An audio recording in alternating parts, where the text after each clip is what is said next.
کہ ایران جنگ آج بھی امریکہ کو روزانہ $1 ارب کی پڑ رہی ہے، اور انہوں نے اپنے ہاؤس میں کھڑے ہو کر یہ کہا کہ لوگ ہم پر شدید ناراض ہیں اور ہم نہیں جانتے کہ یہ لڑائی کب ختم ہوگی اور کتنی لمبی چلے گی. ہمارے روزانہ $1 ارب اب بھی یہ جو ناکہ بندی کی ہوئی ہے اور جو فوج کو سٹینڈ بائی پہ رکھا ہوا ہے، ہتھیاروں کی ترسیل جاری ہے، یہ روزانہ امریکہ کو $1 ارب کی پڑ رہی ہے. یہ کرسٹن گلی برانڈ جو ان کی سینیٹر ہیں، انہوں نے اس بات کا انکشاف کیا. دوسرا، ٹرمپ کے لیے ایک بہت بڑا مسئلہ مڈ ٹرم الیکشن بھی ہے.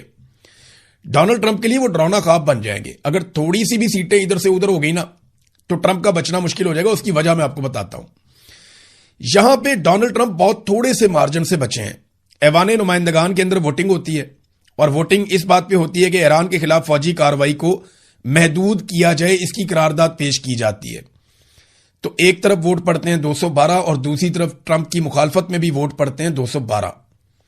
تو یہاں اگر ایک ووٹ اور دوسری طرف چلا جاتا تو ڈونلڈ ٹرمپ فارغ ہو جاتے. اب یہ ہوا ہے ایوان نمائندگان میں کہ برابر ہوگی ووٹنگ، قرارداد فارغ ہو گئی. ایک ووٹ بھی یہاں پہ ہوتا، اکثریت ان کے پاس آ جاتی ہے، وہ قرارداد پاس ہو جاتی. تو ٹرمپ کتنی تھن میجورٹی کے ساتھ وہاں پہ موجود ہے. ٹرمپ وہ میجورٹی انجوائے نہیں کر رہا جو امریکی صدور انجوائے کرتے ہیں، اور مقبولیت بھی لگاتار نیچے جا رہی ہے.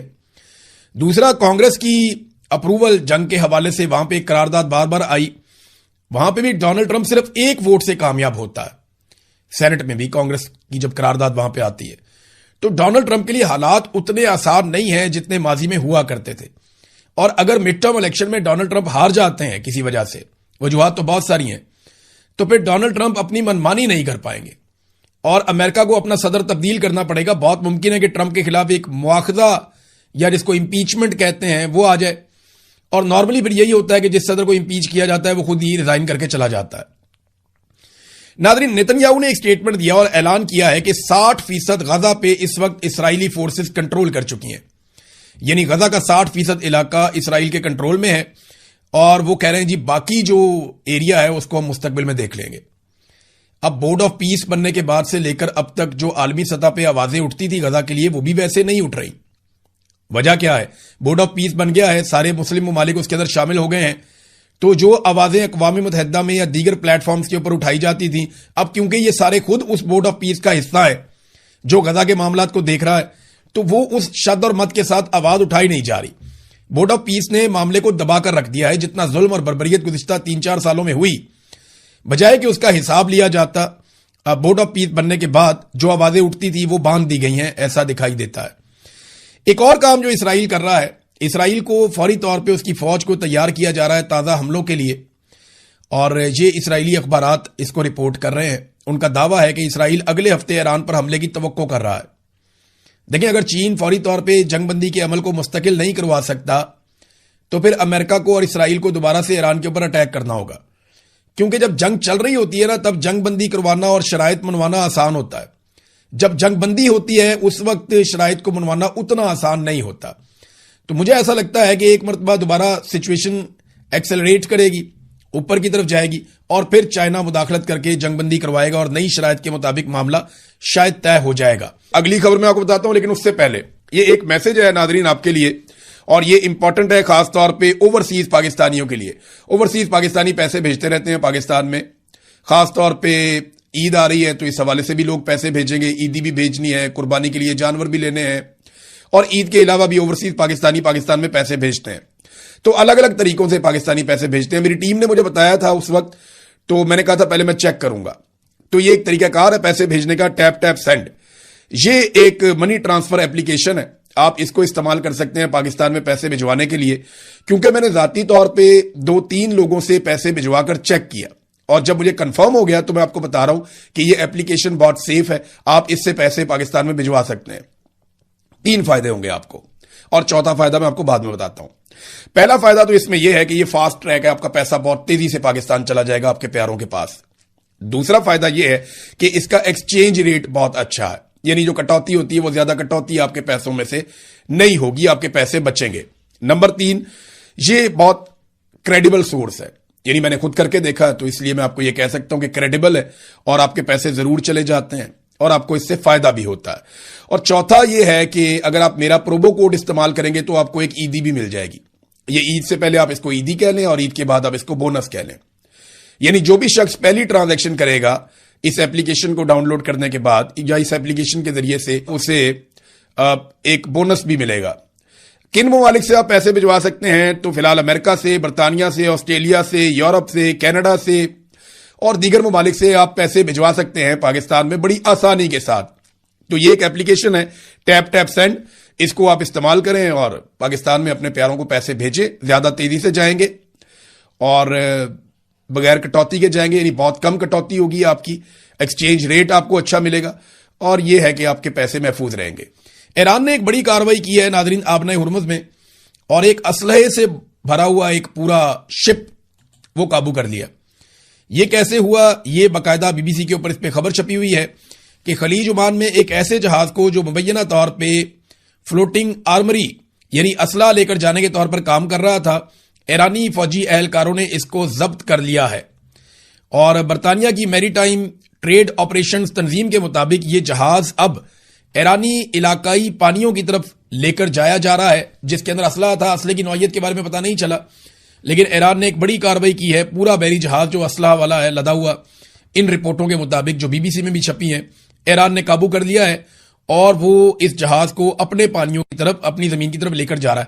ایک بڑی انٹرسٹنگ خبر اور ہے، ڈونلڈ ٹرمپ کے ساتھ جو وفد گیا نا چائنا میں، وہ اپنے ساتھ اپنے گیجٹس نہیں لے کر گئے. یعنی اپنی جو ذاتی ڈیوائسز ہیں جیسا کہ موبائل فون، جیسا کہ لیپ ٹاپس، وہ اس طرح کی بیشتر چیزیں چھوڑ کر گئے. اور اس کی وجہ کیا ہے؟ یہ بڑی انٹرسٹنگ خبر ہے، یہ دنیا بھر کا میڈیا اس کو چلا بھی رہا ہے. یعنی چین کا جو دورہ ہے اس میں ایک ڈیجیٹل خطرہ محسوس کیا جا رہا تھا. صدر ڈونلڈ ٹرمپ کے دورہ چین میں امریکی وفد کے ارکان ذاتی ڈیوائسز ساتھ نہیں لے کر گئے. اعلیٰ ترین امریکی وفد کے اراکین بھی سائبر سیکیورٹی پروٹوکولز کے خوف کا شکار نظر آئے. اور میڈیا رپورٹس کے مطابق جو امریکن میڈیا دے رہا ہے، اراکین تو اپنے فون اور لیپ ٹاپ ساتھ لے کر ہی نہیں گئے. کئی اراکین نے یہ بھی کیا. امریکی حکام کو خدشہ ہے کہ کہیں کوئی چینی سیکیورٹی سسٹم ان کے ذاتی لیپ ٹاپس اور ٹیلی فونوں کی جاسوسی نہ کر لے اور ان کا سارا ریکارڈ جو ہے اس کو کنٹرول نہ کر لے. لہذا وہ اپنے لیپ ٹاپس اور اپنے موبائل فونز اور اپنی جو قیمتی چیزیں ہیں جن کے اندر ان کا ریکارڈ ہے وہ لے کر انہوں نے ٹریول نہیں کیا. چائنا کی ٹیکنالوجی سے دنیا کے جو ٹاپ بزنس مین ہیں یا دنیا کی جو سپر پاور ہے امریکہ، اس کے ٹاپ آفیشلز بھی چائنا کے اندر اپنی سائبر سیکیورٹی کے حوالے سے اتنے خوفزدہ ہیں کہ وہ اپنی ذاتی ڈیوائسز بھی نہیں لے کر گئے کہ اگر ہم وہاں لے گئے تو پتہ نہیں کیا کچھ چائنا یہاں سے نکال لے گا اور اس کے بعد وہ چیزیں ہمارے خلاف استعمال بھی ہو سکتی ہیں. ناظرین ایک اور خبر پاکستان سے ہے. یہ خبر کوئی اچھی نہیں ہے. بلاول زرداری ایک پریس کانفرنس کر رہے تھے، انہوں نے اپنے دائیں بائیں لوگوں کو بٹھایا ہوا تھا. ایک طرف انہوں نے راجہ پرویز اشرف سابق وزیر اعظم ان کو بٹھایا ہوا تھا، پھر ایک طرف انہوں نے شیری رحمان کو بٹھایا ہوا تھا جو امریکہ کے اندر پاکستان کی سفیر بھی رہی ہیں، جو سابق انفارمیشن منسٹر بھی غالباً رہی ہیں، اور ایک طرف جو ہے وہ بیٹھی ہوئی تھی شادیہ مری صاحبہ. شادیہ مری صاحبہ پاکستان پیپلز پارٹی کی ایک پرانی کارکن ہے اور پاکستان پیپلز پارٹی کی طرف سے کئی مرتبہ وہ اسمبلی میں پہنچی ہیں مخصوص نشستوں کے اوپر. تو شادیہ مری صاحبہ کو بلاول بھٹو زرداری صاحب نے جھاڑ دیا پریس کانفرنس کے بیچ میں لائیو سارے میڈیا کے سامنے. یہ بڑا انفارچونیٹ ہے اور جس طریقے سے تضحیک کا نشانہ بنایا بلاول زرداری نے وہ نامناسب تھا. یعنی ایک خاتون کے ساتھ جس طرح بلاول نے بات کی، وہ ان کی اپنی پارٹی کی ہے، ایک ہی پارٹی میں ہے، اکٹھے ہی ہیں سارے، کوئی آپس میں مخالفت بھی نہیں ہے. یا تو خاتون ان کے ساتھ بدتمیزی کر رہی ہوتی ہیں یا ان کے اوپر چڑھائی کر رہی ہوتی ہیں یا خاتون ان کے ساتھ کچھ ایسی زیادتی کر رہی ہوتی تو چلیں وہ آگے سے رسپونڈ کر لیتے اس طریقے سے اپنی زبان کے ساتھ. لیکن یہاں پہ تو وہ خاتون ان کی اپنی پارٹی کی ہیں. ہوا یہ ہے کہ بلاول بڑی ہوشیاری کے ساتھ اپنے آپ کو بے نظیر انکم سپورٹ پروگرام کے حوالے سے ہونے والے ایک سوال سے الگ کر رہے تھے کہ مجھے علم نہیں ہے کون سا وزیر ہے، آپ کس کی بات کر رہے ہیں. تو وہاں شادیہ مری نے لقمہ دے دیا. انہوں نے کہا جی اسٹیٹ منسٹر ہے، شاید وہ رانا ثناء اللہ نہیں، وہ ناٹ وفاقی وزیر، وہ کھیل داس نے کہا ہے. تو ساتھ ہی بلاول نے کہا کہ I am not asking you, میں نے تم سے نہیں پوچھا. تو دوبارہ بولنے کی کوشش کی، سوری سر مجھے ابھی اس نے کہا، تو اس طرح کر کے انہوں نے بولنے کی کوشش کی جب شادیہ مری نے، تو بلاول نے اونچی آواز میں کہا تھینک یو تاکہ وہ چپ ہو جائے، اور ان کا منہ دیکھنے والا تھا. یعنی مجھے افسوس ہوا. دیکھیں شادیہ مری صاحبہ کے حوالے سے میں نے یہ خبر آپ کو کیوں سنائی، اس کا ایک بیک گراؤنڈ ہے. بیک گراؤنڈ یہ ہے کہ ایک دور میں میرے پروڈیوسر نے ان سے رابطہ کیا، کوارڈینیشن جو کرتا تھا لڑکا، اس نے رابطہ کیا جی کہ آپ عمران ریاض صاحب کے پروگرام میں آ جائیں پاکستان پیپلز پارٹی کی نمائندگی کرنے کے لیے. تو شازیہ مری صاحبہ نے آگے سے جواب دیا تھا کہ ان کا لہجہ سخت ہے، یعنی وہ جو بات کرتے ہیں ان کا لہجہ مجھے پسند نہیں ہے، سخت لہجہ ان کا، تو اس لیے میں ان کے پروگرام میں آنے سے معذرت کرتی ہوں.